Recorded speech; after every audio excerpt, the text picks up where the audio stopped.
Welcome in, everybody. The Summit City Sports Report number 41 with the leading candidate for Northeast Indiana Coach of the Year, head coach Chris DePew. He's in his 24th year overall, 13th year with the Garrett Railroaders, a 78-63 record at the school. And, Coach, boy, this season started off with a bang for you. Adams Central comes into town, and you hand them a 20-7 loss. I mean, what a great follow-up to that sectional semifinal win against Heritage last year when, you could really get a feel like your team's building momentum. But then to take that momentum into the offseason and do what you guys have done this year, that's outstanding. Just tell us a little bit about that process. Thank you for saying so, first of all. As you know, and all coaches know, it definitely is a process. That might be the best descriptor you could give it. This is a team that we've spent time waiting for, spent time developing and building. A lot of these guys, and we only have 9 seniors, but they're all significant parts of our team. And many of them have been starters since sophomore year. And so, a couple of years ago, we really took our lumps. These guys were young and small and weak and slow compared to their competition, as sophomores can be.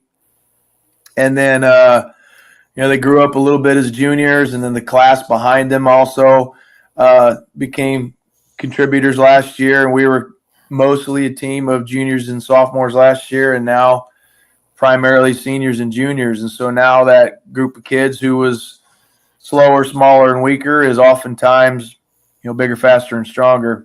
And, they've done a great job getting themselves ready for this season. And, Coach, you followed up that week 1 game going to DeKalb and winning an overtime game over there in Waterloo. So that's an early test of adversity, and you were able to pass that test. How much does that say about the resiliency of your team? Well, any overtime win will say a lot about a team's resilience. But I'll say, what Adams Central has done since our game is phenomenal. I mean, I even said to Coach Moser right after, I said, I think you're going to win a lot of games this year. Don't worry. And because we could tell they were pretty darn good. And obviously they've done so. But yeah, an overtime win says a lot about your team, especially when it's on the road against a rival, against the biggest school that you play at a time of year where, they were 1-0 and so were we. And we started out with a really big lead, and then we had a lightning delay. And right after the lightning delay, we roughed the punter, and we were about to, felt like we were about to take a significantly bigger lead. And then the comeback came on. And then, sometimes you just get behind the momentum, and that's how that game went. But then to come back and finish it off and win on the 4th down and goal on the last play of overtime was pretty cool. And, it was a big deal for our town and our program, as it always is when we play that school. And, it was a pretty fun celebration right after. And, Coach, I think back to last year's sectional semifinal game against Heritage. Heritage had the better record going into that game, and yet you guys were able to come back and take the lead on them and hold them off till the end and get to that sectional championship game. That was at least going by records, that was a huge upset. But how much did that victory help to build your team's confidence? It had a lot. It had a lot to do with it, honestly. I think we won that game, and then we played Delta in the sectional championship at home and almost pulled it off at the end. We were down. We got beat by 6. We had the ball 1st and goal inside the 10 and failed towards the end of the game. But being in that environment and showing some late season success last year, it did affect our kids' confidence coming into this year. They knew. I think they didn't need to prove to themselves anymore they could compete at a high level. And then watching themselves grow as players and people in the off season, and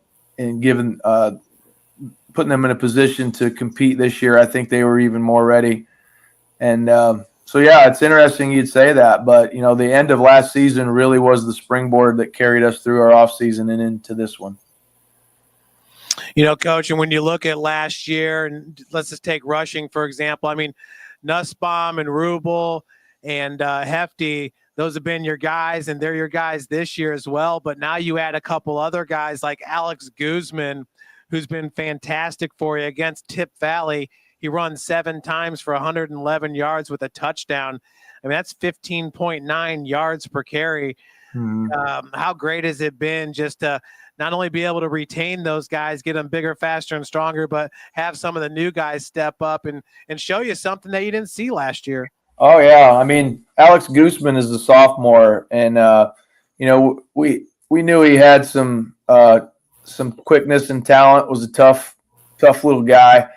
But he really came on and really helped complete our offense, to be honest.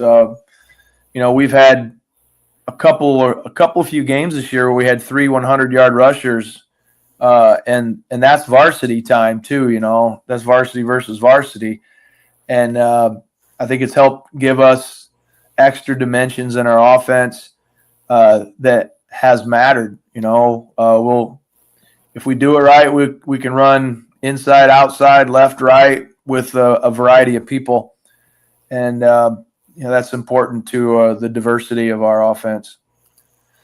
Well, Coach, your team is described as extremely physical, likes to match their coach's persona. But is that just unique within this group? Have you had to really drill it into them, or are they just naturally they just love that style of ball? I think it's their preference. I'd love to take a ton of credit for that, but we just have some pretty tough kids. They're no nonsense individuals. They love to play football. I mean, I've had teams that love to play football, love to practice football. These guys don't like to practice all that much, to be honest, but man, come Friday and you put somebody across from them wearing an opposite color jersey, they change. Their focus and intensity is great. And they feed off of each other, as any team that is that way will do. Their intensity and physicality is a standard that they carry amongst themselves and hold each other too. And it's kind of fun. It's what we talk about a lot around here, but I probably every football team in America will talk about trying to be physical. And so that by itself is not unique, but these guys really have been themselves, and they've got great leadership inside and between them, and they hold each other accountable to that standard of being physical. Yeah, everybody wants to be physical, but until you get smacked in the mouth on a Friday night and you can respond the right way, that's how you truly have a physical team. Coach, so much has been made in the last 10, 15 years of, we're not going to be physical in practice. We don't want to get guys hurt. But yet, if you don't practice that physicality, you have to know what to be able to expect on Friday night. Right. Have you found, do you have a nice balance of resting guys up and keeping them physical, or how does that work? And obviously this time of the year, we're in week 12 now, probably not as physical as you would be, August 31st. It's such a great question, and is really so relevant to what our last couple of years have been. When these guys were younger, we were very old school with how we practiced, and we made them get after each other in practice. It was an expectation and plan. But as we got to late last year and they were physical and played fast, I learned a little bit as a coach how keeping a good team fresh and fast is more important. And so we really carried that through this season. This is probably the least I've had a team hit in practice, probably the least physical practices we've had in probably any team I've ever coached, to be honest. But it was only because these guys were experienced and we knew that they already knew how to play that way. And maybe if in the first game or two they hadn't shown it, we would have went back to some older ways. But they get it, and they have gotten it. And so, we probably haven't had a full padded practice in at least a month or more, honestly. So, quick whistles in practice, but we're looking more for, first few steps being fast. We quick whistle a lot of stuff, looking for alignment and leverage and all the other things that really matter. And then the collisions we save for Friday. Well, I love that, Coach, because you put it on the kids. You guys don't want to hit as much in practice. Show me that you can do it on Friday nights, and I'll let you dictate the tempo of our practice. Thad? Yes, I want to ask you a little something about Cameron Rubel. He's your leading rusher. He's coming off back-to-back, he just has reached 1,000 yards for the second year in a row. Didn't play as a sophomore, if I'm not mistaken, but as a junior and now as a senior, has been your leading rusher, has rushed for over 1,000 yards. What makes Cameron such an effective running back? Well, he himself is physical. He's got good size for a running back too. I mean, he's about 6'1", 210, 215, runs really hard. And we really only have maybe 3 or 4 plays that go to him within the run game. And I don't think it's a secret on our opponents now. I mean, he is our between the tackles guy. And, for our offensive system, we do better with a bigger back at his position. So he's kind of the hammer inside, gets a lot of the tough yards, sets the tone like old school fullbacks do really in offenses. And then we find bigger plays from our wings and our quarterback and receivers, honestly, and it's created good balance for us. But without him as that big guy, that hammer inside, I don't think the rest of the offense flows like it needs to. Well, both Garrett and Wes Noble, obviously that's who you're playing on Friday night. Both teams really good at running the football. From what you can tell, would you say that you and Wes Noble kind of mirror each other as far as the way your scheme goes, the way you play the game, or would you say that there's some differences there? Honestly, in terms of scheme, we're quite opposite, to be honest. They run from a shotgun spread look, almost always the single back offense with, 4 receivers or a tight end and 3 receivers. A lot of motion, a lot of formations. Their guy Pruitt is explosive as a runner as there is north of Fort Wayne, I think, probably the most maybe. So, he's really tough to contain, but, their style is a little bit more of a one-headed monster, and then they throw and get the ball to their playmakers in other ways, whereas ours is primarily a run game. We're under center for sure. We'll have most of the time 3 backs in the backfield. I mean, 2 are wings, but, always a tight end. They not very often use a tight end. So, yeah, we're really offenses are, even though we run the ball a lot, it's in probably the most opposing styles. Coach, with the quarterback under center, you can get that running back closer to the line of scrimmage. Do you think that is a big positive for your team to get your running back there at that line of scrimmage closer than what maybe most defenses see throughout the season? Yeah, I mean, he may be similar in distance to any other a shotgun running back, but the style being under center, it's a quicker hitting offense. We don't have many plays that are slow developers. They're mostly, the mostly downhill, quick hitting run game.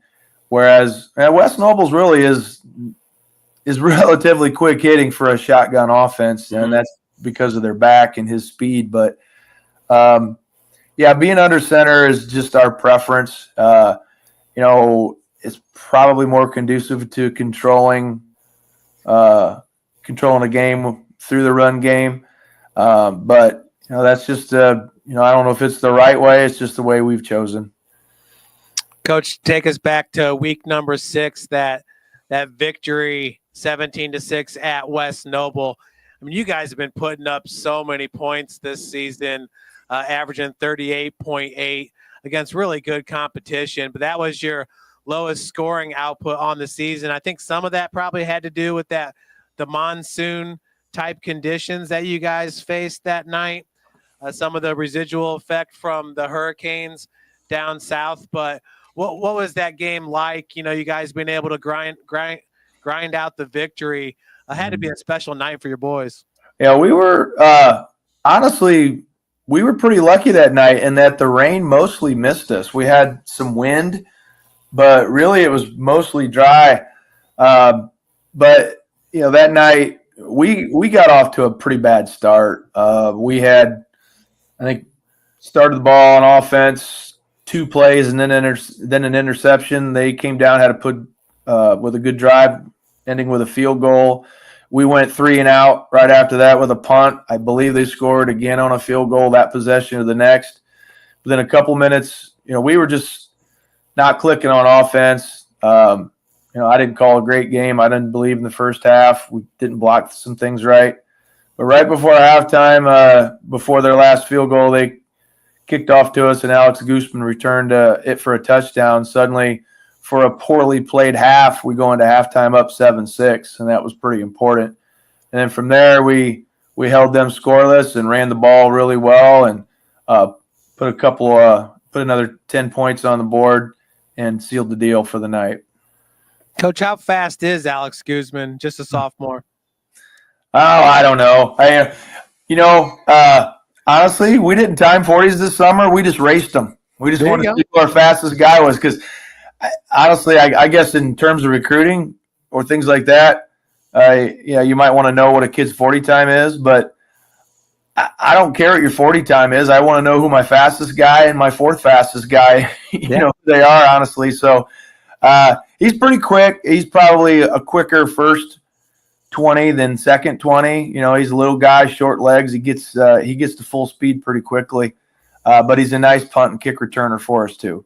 I agree with you 100%, Coach. Next man speed is way more important than a clocked 40. Right on. When you got a guy chasing you, are you going to be able to separate yourself from that guy, or vice versa, be able to hawk him down on defense? I love that. I've never heard a coach say that before. So that's well, we care more about your speed in cleats than in spikes. So, Yeah, most definitely. Thad? Yeah, on your defensive side, Coach, 2 of your best pass rushers are juniors, Aiden Hunt and Chase Egley. Hunt with 6 sacks, Egley with 5. What makes those guys so effective in your pass rush? Well, interestingly, I think most players who lead their team in sacks, quarterback pressures, tackles for loss, so they're normally outside linebackers or defensive ends. But these are our 2 defensive tackles. They're both. Neither are big. They're both about 220 and 205 pounds, maybe, and they're not heavy. They're quick, disruptive. They understand leverage. They're both pretty decent wrestlers, and so they for the size of people they have to play against most years or most games, they really hold their own. And so, it's a little different than a lot of defensive tackles you'll see. Usually, you see guys with some big fellas.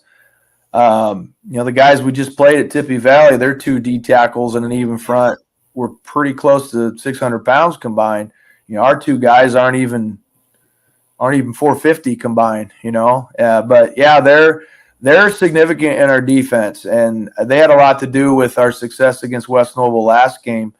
In that, they're just hard to block. They're quick. We move them a little bit, and like I said, they're tenacious and have a good understanding of leverage. Yeah, and Garrett, always known for a good wrestling program. And last year, because you're also the school's AD coach, you're still the AD, correct? Yeah. Yep. Last year, you get your first ever state championship. Chase Leach, 175-pound champion in wrestling. That had to be kind of cool. Oh, yeah. And the neat thing is, Chase is one of the best kids you'll ever meet, too. He's just one of those kids that's super easy to root for. So, to see a kid like that go win that thing. Now, I wish he'd played football. It would have been even better. He was a soccer kid, and once he got to middle school, I had to leave him alone. If I were a little more dastardly, maybe I would have tried to, steal him from the soccer coach. But, can't do that, and it's not fair to other coaches, so I left him alone. But he kicked for us a year or two, and then he went just straight soccer after that, and then obviously wrestling. Yeah, he seems like he'd fit your program really, really nice. Oh, yeah, would have loved it. Yeah. And I talked a little bit about Nussbaum on the offensive side. Here you can see he's your second leading tackler with 63 tackles. I mean, he's just a kid that's very productive. He shows up on the stat sheets week in, week out, did last year as well. Tell us a little bit about Nussbaum in his junior season. Yeah, Braden he's like the rest of them, he really built himself up in this offseason. As a freshman, he was one of those kids, you just don't notice a whole lot. And then even coming into his sophomore year, the other current outside linebacker, Jackson McDowell, is probably who we at first had penciled in to play that position. But once we got going in summer, Braden just jumped out and took that spot and never looked back. And so he's very productive. He's strong and fast. He's a two-way player like a lot of our guys are, and is a huge part of our football team. He brings toughness and now, 2 years of varsity experience as well. Well, Coach, back in early August, was there a guy that was nowhere near your radar but forced you to put him in the lineup or forced you to give him playing time because of how hard he competed and how well he progressed on the practice field? Yeah, probably I could mention maybe two people. One is Alex Gooseman. You just never know how much you can expect from a sophomore. We probably had him originally pegged to be a little bit more of a backup. And then, a couple things happened and, suddenly he's got his chance and he took great advantage of it. And so now he's a huge part of our team. And then Jake Gagne, who just took over one of the starting positions at defensive end. He's a junior. He had thought after ninth grade he wasn't going to be a football player anymore. And then, we got him back out here his junior year, and he's really jumped out. So, he's a starter at defensive end. And he could easily be a starter for us at tight end as well, were it not for a third-year player, third-year starter in Levi Chaney. But probably those two. Thad? Well, Coach, one thing you have been this season is battle-tested in the sense that you've played some really good quality opponents. So we talked about DeKalb, we talked about Adams Central, how good those teams have been. Tippy Valley, 7-4 team, you're able to handle them just last week in the sectional semifinal. And, of course, West Noble, you went on the road and beat them in the regular season. So how much does it – obviously it does not dictate the outcome of tomorrow night's game. However, how much does it help having that experience of winning those big games? How much does that help your team? Oh, yeah, it's helped a lot. We've played – if you look at our schedule, obviously week one, playing anytime you play Adams Central, that's a big game with a lot of people there. And then every time Garrett and DeKalb playing football, it's a nut house, whether it's home or away. And that is as much of a big game atmosphere as many you'll see in Northeast Indiana. So, our first two games are like that. And then we get to week 4, we're 3-0, Lakeland's 3-0. We're kind of everybody's game of the week, all kinds of attention. A lot of people are there to see that game as well. 2 weeks later, the same exact thing at West Noble. And then, and then the playoffs get started a couple of weeks later. We've played, our kids are very battle tested. Like you said, finished their season last year, almost winning a sectional championship, and then having at least 4 games this year or more that were big hype kind of games. And then we get to the sectional, and everybody we play has already got a winning record. Lakeland, Tippy Valley was 7-3, and they're darn good. And so, our kids know how to play against good competition, and West Noble definitely is that too. And your quarterback, Calder Hefty, 765 yards this season, 11 touchdowns, 2 interceptions. So it seems like he's not making a whole lot of mistakes in your offense. How would you describe the way that Calder has played as your quarterback? Well, I will say Calder Hefty might be he very well may be the best leader and best player I've ever coached. And that's hard to say because I don't want to insult some of the guys that I've had. I've had some fantastic football players, some kids who are tough and know how to lead, but probably Calder, at least more single-handedly, has behaved that way than any kid I've had in a long time and maybe ever. He is the embodiment of our football team. He is tough, smart, so dedicated. We can track on Huddle how much film our kids watch. Most weeks, Calder watches more film than most our coaches, and triple any other player, honestly. I joke about him that, if you're not going to help him win a football game, he doesn't have much use for you right now. He's very single-minded this time of year, especially, and he is he is our unquestioned leader, and I don't mind saying that. We have 5 captains, and many years I might want to hesitate saying something like that so as not to insult the other 3 or 4 captains. But I'm going to tell you, if you ask them down to a man, they would all agree with me. He is the unquestioned leader of this football team. He sets the standard for work, for toughness, for execution, and he is willing to put anything and everybody on his shoulders to get it done. And I haven't mentioned one thing about his arm or his legs or anything like that. I mean, that kid's main organ is his heart, and it really is. And looking at those passing stats that we have on our screen, our viewers may or may not recognize as this. That name right under Calder Hefty's name, that's Will Hefty, Calder's cousin. Is Will anything like Calder and how he plays or anything? I know he's just a freshman, so he doesn't have the minutes that Calder has, but is he similar to Calder in how he plays the game? Hard to tell. In some of the right ways, yeah. I mean, he's already taller. He's already taller than Calder. Calder's mom is a shorter lady, and Wyatt's mom's a taller lady. Wyatt Hefty, my apologies. Yeah, Wyatt, yeah. And that's a lot of times boys get their height from their moms. So, Wyatt's already a little bit taller than Calder, but, he's really developed a lot this year. I mean, he's probably the front runner to take the job next year. But he's really developed his arm. He's a lot bigger than Calder was as a freshman, that's for sure. Oh, wow. Yeah, because you look at Calder, you kind of feel like pound for pound, he's about your strongest guy on the team. I mean, he is a strong dude at 5'10", 185 pounds. Yes, he's and not even pound for pound, but just total weight. He's probably one of our top 3 strength guys, compared to kids that weigh 290 and 300. He just, and his competitiveness is off the chart. He's just a football coach's dream. He really is. Do you guys vote for the captains, or are they assigned by you? No, we let our kids vote. And so, our kids vote. Was he unanimous?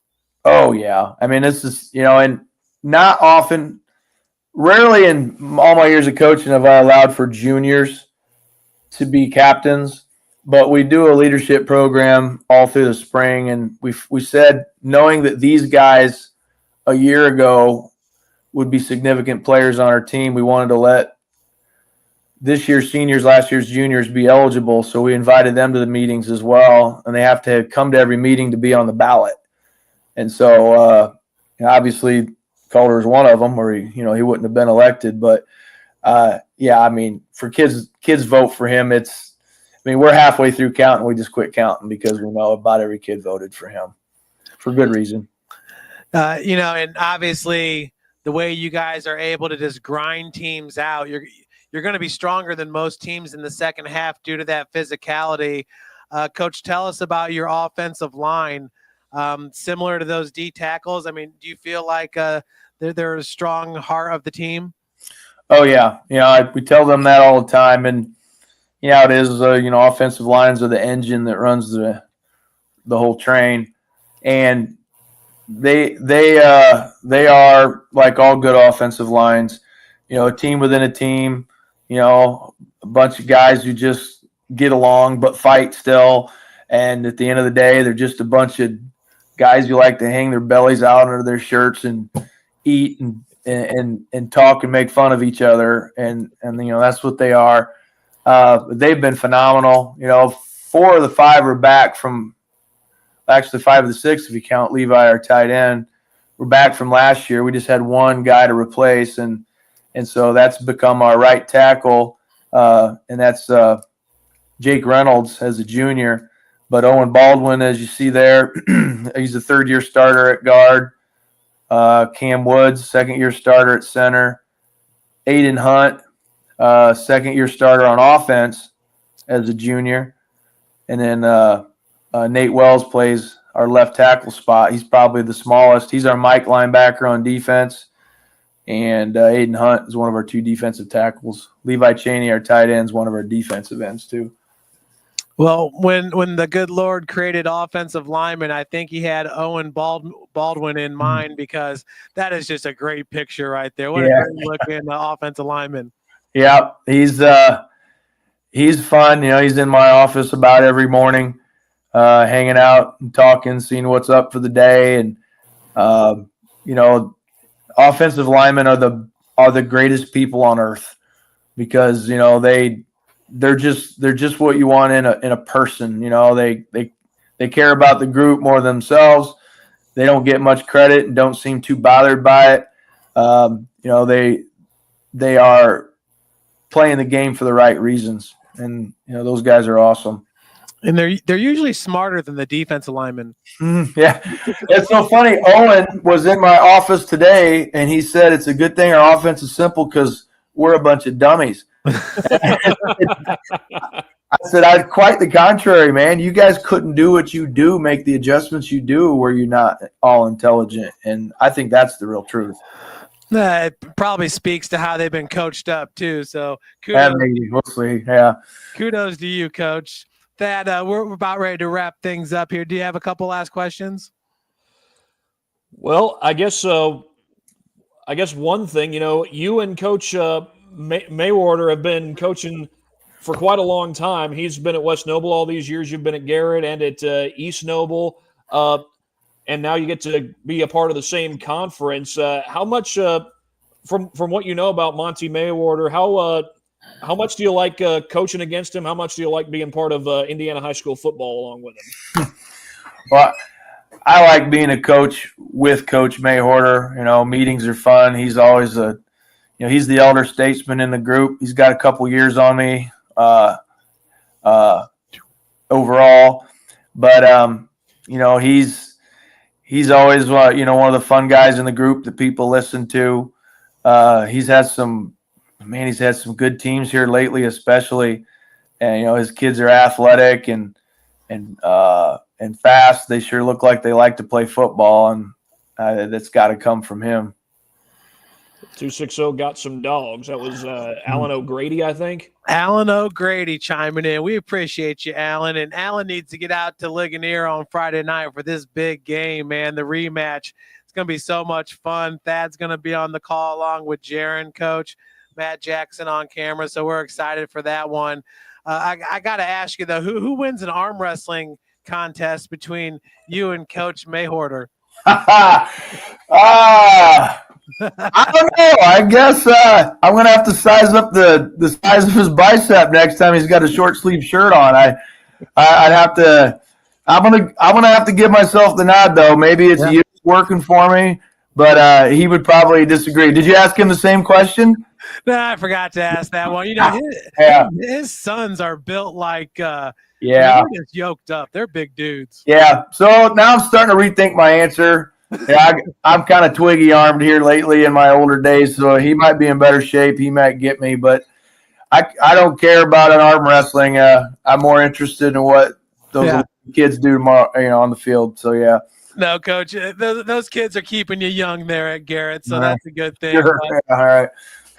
I got to ask you, okay, so key to success, what do you guys have to do defensively to get that second win against West Noble on Friday?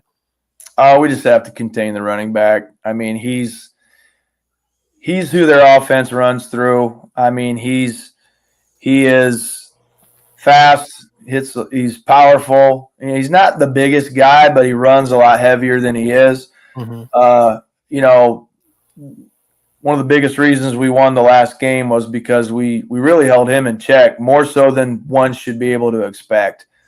And so, I've told the kids, we were darn near perfect against him last time defensively. We don't have to be perfect. And like Father Brian said a few weeks ago, don't let perfect get in the way of good. Right. And that's something that we have said a lot here lately. Let's just be really good and not let perfection cloud our judgment about what that is. Yeah, shout out to Father Brian Eisenbarger over at St. Joseph's in Garrett. Coach, that church was founded in 1870 or? I don't know, it was a long time ago. Yeah, way back. We were talking before the show, and yeah, it used to be a block away. I think the parish is that old, but the church building itself is a little newer. A little bit newer. Yeah, I mean, you hold Seth to 2.4 yards per carry, his lowest output on the season, and it might be the lowest for his career. I mean, do you give a lot of credit to those two D tackles for that performance? Oh, yeah. Like I said, they're generally pretty disruptive, and they were that night for sure. But it's also, our defense coordinator, Chris Albertine, put together a good plan and has put plans together that, hopefully try to contain teams' best players and best plays. Absolutely. And then offensively, I mean, you've kind of already answered this question. I think a lot of coaches would say the same, but for the offense to have success, does that start with Cam Rubel up the gut and just churning out 4 or 5 yards a carry? Probably so. Yeah. I mean, he behind our offensive line is, if it's an ABC offense, I mean, they're A. And so that's kind of how it goes. And then, Coach, if you have to choose somebody, pick to click, one of the guys that's going to have that game, and it doesn't have to be one of your stars, but one of the guys that's just going to play a couple notches higher than he normally does. Who's one guy that you think could have that breakout game on Friday? Calder Hefty, man. He's, like I said, he is as compelled of an athlete as I've ever coached, and he knows what these nights are made of, and he has himself ready.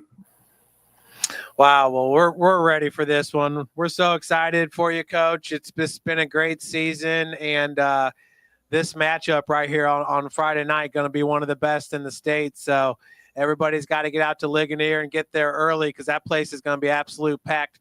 Coach, do you think it'll be no open seats in the stands? I would assume so. I hope so. We like that, and we appreciate everybody who comes.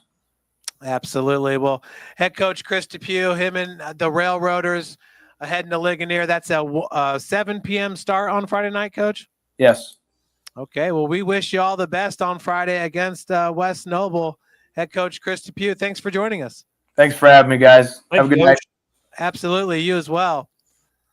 So, wow, Thad. So we've talked with Coach DePew and we've talked with Coach Mayhorter. Couldn't be more excited for this game. Was really excited for the first matchup also. And you heard Coach talking about they got off a little bit slow and then really started to dial things in. But then you heard Coach Mayhorter talk about they were able to drive down the field, but they had to settle for field goals instead of getting 6 points. It seems like for Garrett, you can't get behind a lot of points early on in this game. You need to start off hot, and I'm sure Coach Mayhorter would say the same thing. Yeah, absolutely.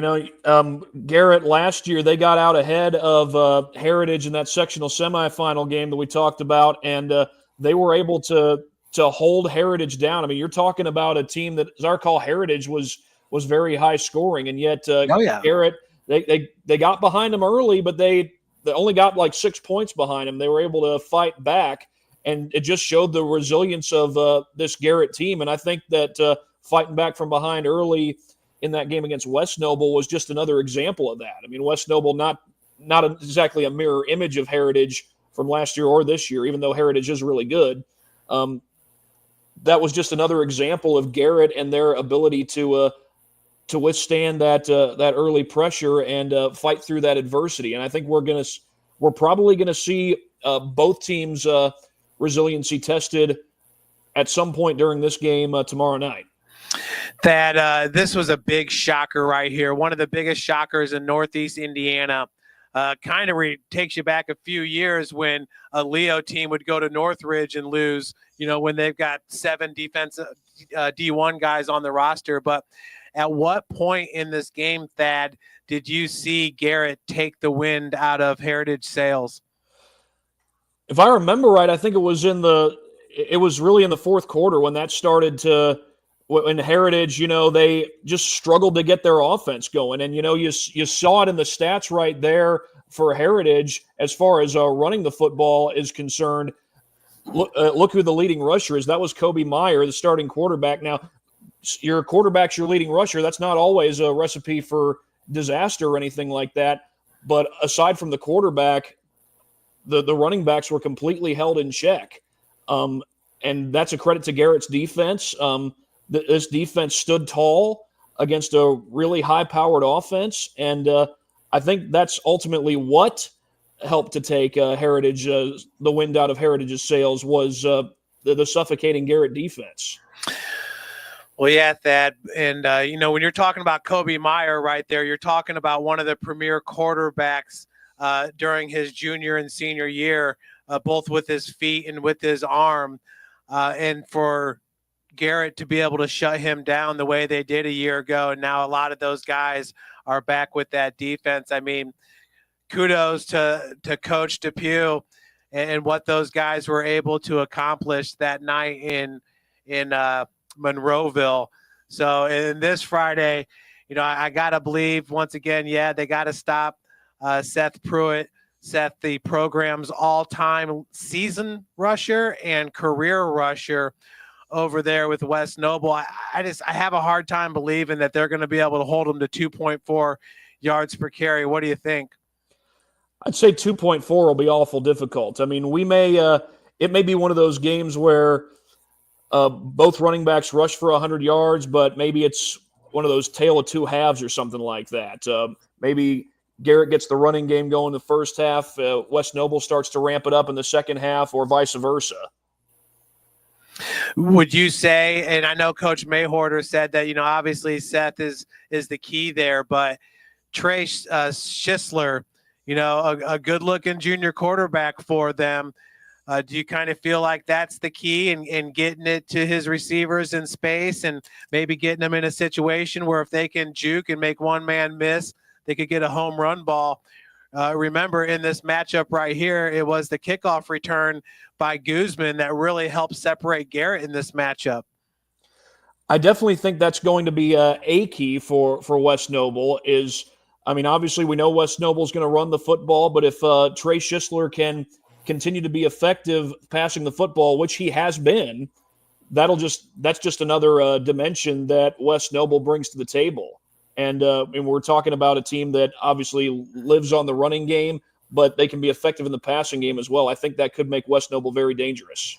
Well, and then going back to the Heritage game last year, if you can't contain the Garrett run game, they will eat up that clock, and your chances will be very limited.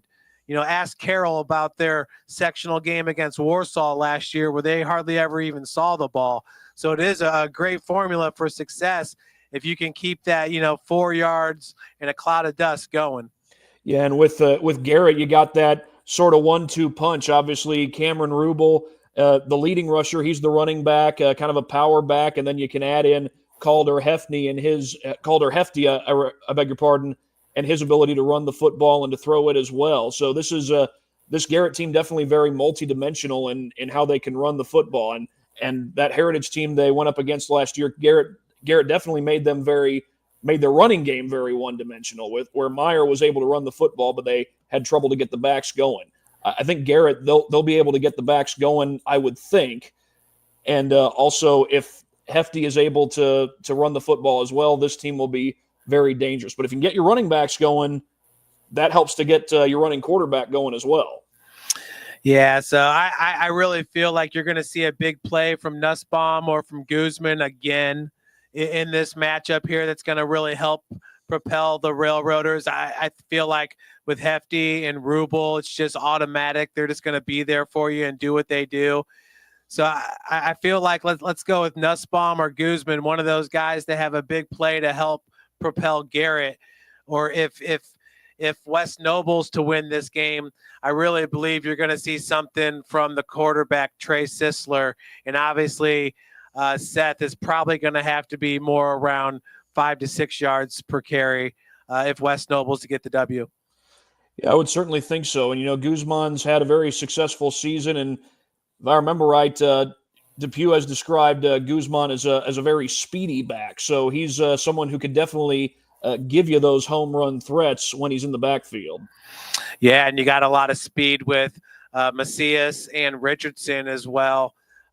Two other guys that recorded rushing attempts in that first game. So, well, Thad, enjoy this one, you and Jaron. And we know that Matt Jackson on camera is going to really do a good job and give the fans a pleasurable viewing experience. So enjoy the game. I'm a little jealous. I won't be there with you guys.